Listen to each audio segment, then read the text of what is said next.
पीले दांत वाली बहू। रंजना कभी ब्रश नहीं करती थी। उसे कितनी बार उसके माँ बाप ने डांटा, लेकिन उसका कोई असर उस पर होता ही नहीं था, जिस कारण से उसके दांत पीले पीले हो जाते हैं। शादी के बाद। अरे बहू, वैसे तो तुझ में कोई कमी नहीं है, पर तेरे दांत दांत इतने पीले कैसे हैं बेटा? कैसे मतलब? कोई सर्जरी थोड़ी ना कराई है। वो तो क्या नाम, मैं ब्रश नहीं करती थी तो पीले हो गए। अब क्या करूं? आप कहे तो लाल करवा लूं या फिर काले? यार ये क्या है, क्यों माँ से लड़ रही हो? लड़ रही हूँ? अरे मैं लड़ रही हूँ या ये बोल रही है कि दांत पीले हैं, पीले। अरे तपस्या थोड़ी ना की है इन्हें पीले करने के लिए। बकायदा ब्रश नहीं किया है 20 साल तक, तब जाकर। छी, कैसी बात कर रही हो? ये उस वक्त तो पीले नहीं थे जब हम लोग तुम्हें देखने आए थे। अरे तब साफ करवा लिया होगा डेंटिस्ट के पास जाकर। अब देखो कैसे पीले पीले लग रहे हैं। रंजना सास की तरफ गुस्से से देखती है। फिर शुरू हो गई पीले पीले पीले। अरे पीले तो तब भी थे जब मेरे हाथ का रसगुल्ला उड़ा उड़ा कर खा रही थी और बोल रही थी, लड़की नहीं गुणों का खजाना दे रहे भाई साहब आप। खैर, अब वो लोग करते भी तो क्या करते, पीले दांत वाली बहू पल्ले पड़ी थी तो झेलना तो था ही। एक दिन कीर्तन में रंजना गाना गा रही थी। अरे कमला बहन, माँ का द्वार है, यहाँ तो सब शुद्ध होकर आते हैं, फिर अपनी बहू को ब्रश भी नहीं करवाती तुम। दूर से पीले पीले दांत भक्ति में बाधा उत्पन्न कर रहे हैं।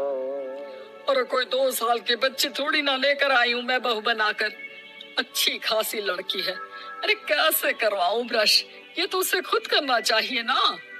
अब माँ बाप तो इसके जैसे तैसे निपटा दिए, ये नहीं सोचा कि सास कैसे संभालेगी। सास बहू को लेकर घर आ जाती है, लेकिन सोच लेती है कि अब इसे लेकर कहीं नहीं जाएगी। अगले रोज बहू कहती है, अरे क्या हो गया, मंदिर नहीं जाना क्या? कीर्तन का वक्त हो रहा है। मेरी मधुर वाणी से कान्हा जी जागते हैं और सोते हैं। आप तो जानती है ना उनकी भक्ति में कितना मन लगता है मेरा। वो क्या है ना, तबीयत ठीक नहीं लग रही है मेरी, आराम करूंगी मैं। तबीयत ठीक नहीं लग रही? अभी तो मिथुन के गाने पर नाच रही थी आप, और अब बोल रही है कि तबीयत ठीक नहीं लग रही। अरे भक्ति में मन लगा लो सासू माँ, ऊपर जाना है, क्या मुंह दिखाओगी आप? हाँ? सास को बहू की बात पर गुस्सा आ जाता है। मैं क्या मुंह दिखाऊंगी, इसकी चिंता तो ना कर, समझी? अपने मुंह की चिंता कर, जो ये पीले पीले दांत लेकर हर जगह पहुंच जाती है। पता है लोग कितना मजाक बनाते हैं। ना जी ना, मैं नहीं जाना कहीं तेरे साथ। तो ये बात है। कोई ना, मत जाओ, मैं अपने कमरे में ही बैठकर भक्ति कर लूंगी।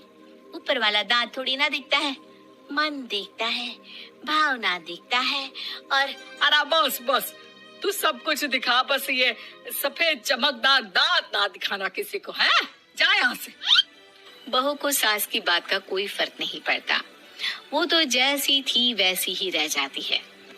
सुबह नहाकर किचन में खाना बनाना, फिर खाना खाना, कीर्तन भजन करना और सो जाना।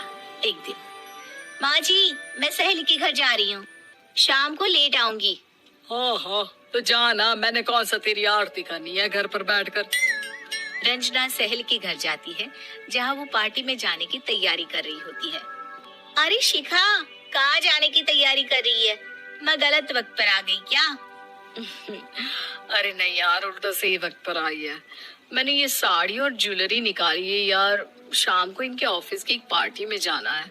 बताना कैसा लग रहा है ये सब?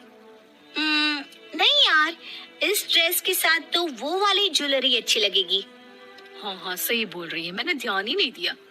वैसे तो हमेशा से मस्त फैशन सेंस रखती है।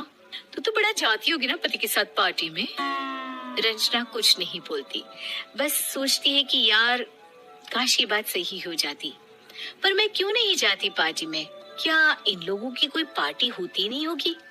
रंजना घर आती है और रात में पति से सवाल करती है, एक बात बताइए, आप मुझे किसी पार्टी में क्यों नहीं ले जाते? क्या आपकी यहाँ ऑफिस में पार्टी नहीं होती? पति बेचारा क्या कहता कि दांत पीले हैं तुम्हारे इसलिए। अरे कोई पार्टी होती नहीं हम लोगों के ऑफिस में, तो कहाँ से लेकर जाऊं? और मार्केट, मॉल, कहीं वीकेंड घूमना, कहीं तो। अरे यार, सारे हफ्ते में एक छुट्टी मिलती है, तो सोचता हूँ कि आराम ही कर लूं। क्यों? रंजना मन मार के रह जाती है। पहले कभी सास के साथ मंदिर जाया करती थी, लेकिन वो भी सास ने ले जाना बंद कर दिया। घर बैठी बैठी रंजना बोर हो जाती है। तभी उसे आइडिया आता है और वो मायके जाने का सोचती है। सासू माँ, 2 दिनों के लिए मम्मी के घर जा रही हूँ। अच्छा अच्छा, ठीक है, आराम से जा। और हाँ, माँ से कुछ अच्छी आदत सीख कर आना कि कैसे शरीर के हर भाग की तरह दांतों की सफाई भी जरूरी होती है, समझी? शुरू हो गई ना आप। वो लोग आपकी तरह नहीं है कि छोटी छोटी बात का बतंगड़ बना दे। उन लोगों के लिए मैं मायने रखती हूँ, ना कि मेरे पीले पीले दांत। रंजना माँ को बिना बताए उन लोगों को सरप्राइज देती है, लेकिन जैसे ही वो दरवाजे पर पहुंचती है, अंदर देखती है कि घर वाले कहीं जा रहे होते हैं। अब माँ, काश रंजना दीदी के दांतों वाली प्रॉब्लम नहीं होती, तो वो भी हम लोगों के साथ चलती ना बुआ जी की बेटी की शादी में। हाँ बेटा, लेकिन अब उसे कौन समझाए कि उसको उसके पीले दांत नहीं दिखते, लेकिन उसके आसपास के लोगों को कितना एम्बैरेसिंग फील कराते हैं। मुझे तो कितनी बार उसके स्कूल की टीचर ने शिकायत की कि उसके साथ कोई लड़की बैठना भी नहीं चाहती, और ना ही कॉलेज में कोई उससे बात करना चाहता था। लेकिन पता नहीं क्यों उसे ये बात समझ में ही नहीं आती। कोई कमी नहीं है उस लड़की में, बस यही कि दांत पीले हैं। वो तो भला हो जीजा जी और उनकी माँ का, जो दीदी को जैसी है वैसे ही रखा हुआ है। रंजना को अपने घर वालों की बात सुनकर बहुत दुख होता है। वो सोचती है कि वो क्या करे, लेकिन फिर वो सीधा डेंटिस्ट के पास जाती है, अपने दांत चमकाती है और कसम खाती है कि वो रोज ब्रश करेगी। अरे क्या हो गया? तुम तो 2 दिनों के लिए गई थी ना। पर कोई ना, अच्छा है, चलो आ गई तो। रंजना सास के सामने आकर खड़ी हो जाती है और पूरी स्माइल करती है, उसके चमकदार दांतों को दिखाती हुई। हैं? चले मंदिर? माँ, मुझे माफ कर दीजिए, मैंने आप लोगों को बहुत एम्बैरेसिंग फील करवाया। मैं आज से रोज ब्रश करूंगी। Hey guys, you're watching Mora Story by Jitendra Shinde. Subscribe, like, share and comments.